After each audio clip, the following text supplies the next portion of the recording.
Charles Tucker, Afrika Bambaattaa's legal attorney. Charles.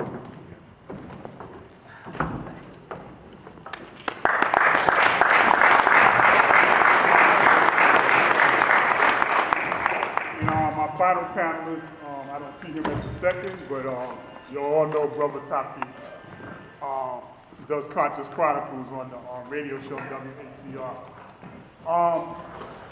If anybody has questions on their cards, please make sure they come forward, and then we'll work on, I guess, with their hands. But please, I must stress this, folks, ask questions, okay?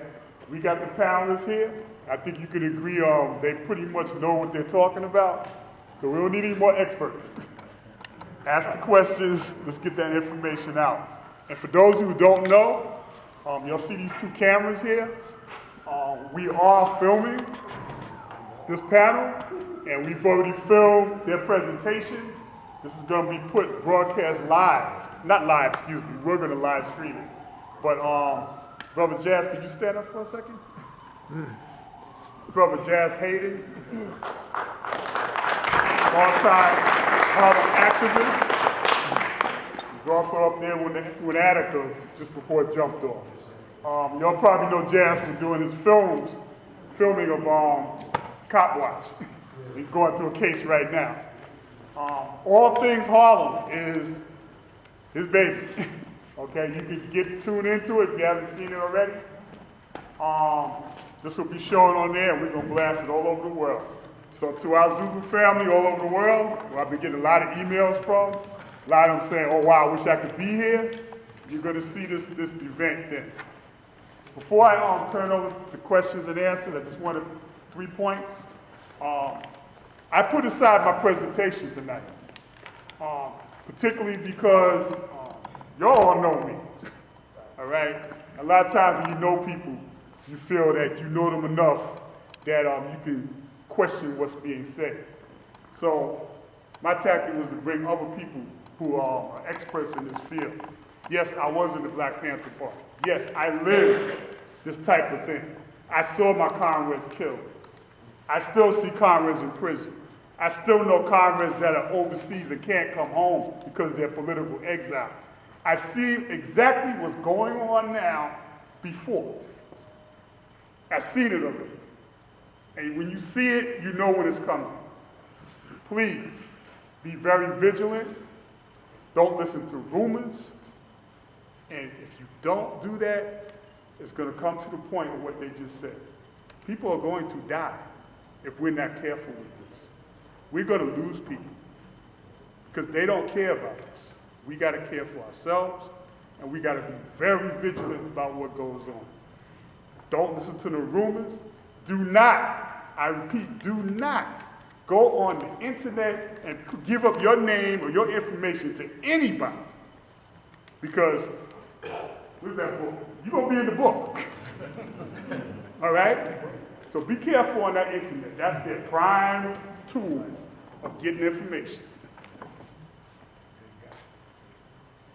My 3 things I'm supposed to give definitions. Police informants. Police informant basically is when they pick up somebody for some crime, lock them up, and then they use them to go infiltrate an organization or infiltrate whatever they want to do so that they don't have to serve that time. So they go in and they do that. They infiltrate and they provide information. Another way to provide information is your police agent. That's someone who is part of the apparatus, whether it's CIA, FBI, NYPD, whatever, okay? They are specially picked to join an organization. Again, to get information, to compile data, and to help structure the destruction of that organization. Last but not least, we have the agent provocateur. The agent provocateur is in the organization to stir it up, to pass on rumors, to set people up, and if possible, to make sure people get killed. Not just locked up, but to kill people. Once they're taken out, the organization will be destroyed. And again, I saw it happen already. We got to be careful, brothers and sisters, about everything we're doing. Get these books, read the evidence, study, and don't take things for granted. That's all I'm going to say on that right now. Questions? Yeah, appreciate it. Unfortunately, I don't have a pen, so I can't write it. You can stand up. Peace, y'all. Hey. Majesty, Renaissance. It's actually, and hopefully y'all can bear with me, it's a 4-part question. Should be some short answers. Are Afrika Bambaattaa or any of high-ranking members of Zulu Nation in that book, King? As far as I know, no. Okay. Question number 1, thank you. Question number 2. Was it Afrika Bambaattaa indeed who interviewed with Ed Lover on the Ed Lover show within the last few days? I can answer that. Yes, I was in the studio. I'm the one that set up a private call for him to call in. So that was him live. It was unscripted, against my better judgment. But that's what he wanted to do. Okay. So it was I just wanted to confirm if that was actually him or not. It was him speaking. That was him speaking. Okay. So during that interview, he stated that he had never met any of the alleged victims of these accusations. So I have a question based on the COINTELPRO, CIA, FBI. There are pictures of Afrika Bambaattaa with one of these particular victims. So is the contention that the FBI and the CIA doctored these photos and sort of photoshopped these two people together? I don't know what pictures you speak of, but I'll say this. As it relates to Afrika Bambaattaa, it's one of the reasons why I wanted to be here. I'm a practicing attorney. I used to be a prosecutor. I prosecuted special victim cases, individuals who were raped, who were molested, who were sexually assaulted. And now I've been a defense attorney practicing criminal defense for the last 8 years. And I've been with real victims in sexual assault cases. Interviewed with them, I've been able to decipher those who were actually victims and those who were telling another story.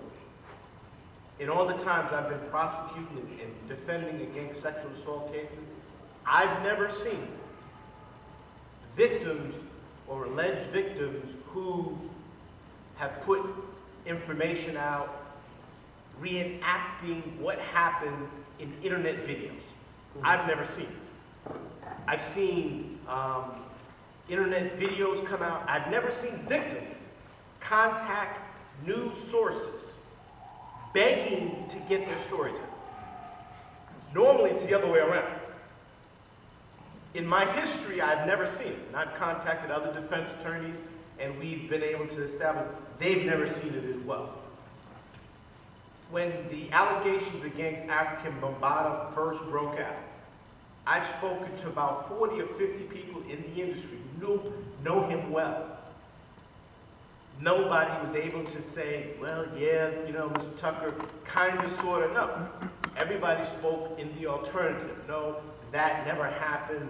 I never heard of anything like that. Another point I'd like to point out as it relates to Afrika Bambaattaa is the stories that have come out, right? And again, you got to understand how the stories have came out. It piggybacks on a lot of what Mr. Downing has said and also what Mr. Patash has said. If you look at the stories, first, one victim alleged it happened in the 70s. Well, no. Then the story changes, it happened in the 80s. Then you listen to another victim. The victim was asked about another alleged victim, and if you listen to the story, he even contradicts the first victim. He said, well, no, that individual, and what he was starting to say was that individual was not around Afrika Bambaattaa, but the interviewee, if you want to call it that, and I say interviewee because normally when a victim comes forward, they're able to give their account, not somebody that's coached, was like, oh, you were raped? Yeah. Oh, they touched you there? That's not an interview. It's like you're giving them facts. I've never seen that in a victim account. Normally, the victim knows their story much better than anybody else.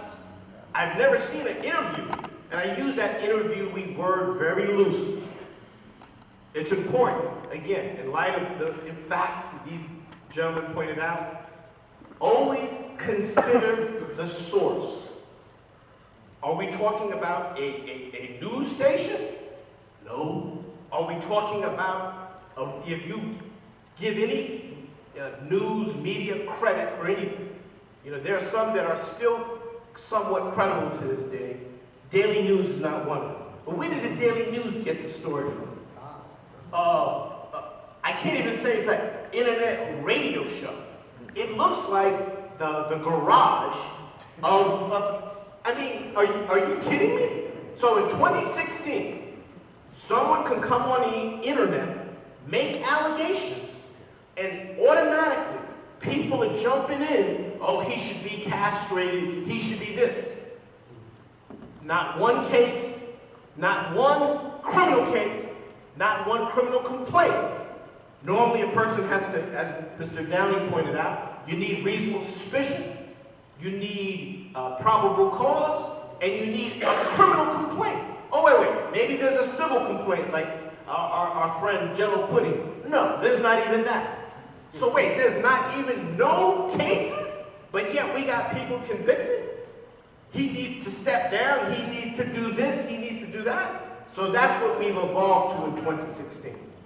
Mere allegations can come out in a shaky source that cannot be corroborated, that cannot even be contradicted.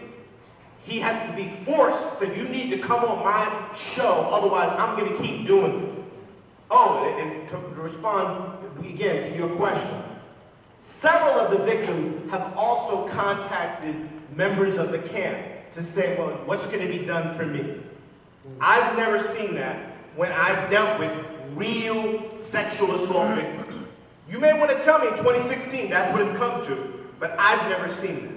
I've seen it in other instances, and I don't need Mr. Downing to give you the definition of what that's called. But if you stand as a real victim, why would you need to contact someone to know what could be done for you? Several attempts prior to getting on the internet junket, so to speak.